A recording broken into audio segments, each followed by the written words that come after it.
বান্দরবানে অনুষ্ঠিত হয়েছে গ্রাম বাংলার ঐতিহ্যবাহী নৌকাবাইচ প্রতিযোগিতা। শনিবার সকালে সাঙ্গু নদীতে এ আয়োজন দেখতে ভিড় করেন হাজারো মানুষ।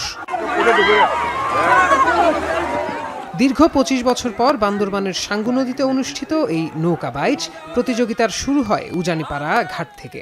এতে জেলা শহরের বিভিন্ন পাড়া থেকে মোট ১৮টি দল অংশ নেয়। প্রতিটি নৌকায় ৮ জন মাঝি বৈঠার তালে গান গেয়ে বেয়ে যায় তাদের নৌকা। আমরা আশা করছি অল্প সময়ের মধ্যে সম্মিলিত ক্রীড়া পরিষদের উদ্যোগে আয়োজিত নৌকা বাইচকে ঘিরে সাঙ্গু নদীর তীরে আয়োজন করা হয় সাংস্কৃতিক অনুষ্ঠানের। দীর্ঘদিন পর গ্রাম বাংলার ঐতিহ্যবাহী এই প্রতিযোগিতায় অংশ নিতে পেরে খুশি প্রতিযোগীরা। খুশি করি বা আনন্দ করি, আমরা মনে থেকে জিততে হবে। আমরা নৌকাবাই প্রতিযোগিতার মধ্যে আসছি। আমাদের দল সমবায় নারী উন্নয়ন সমবায় সমিতি ৮ জন দল। প্রত্যেক বছরই আমাদের এই নৌকাবাই প্রতিযোগিতা হোক, আমরা খুব খুশি। আমাদের দলের অগ্রযাত্রা দল, আমরা এই প্রতিযোগিতা চাই প্রত্যেক বছরে হোক।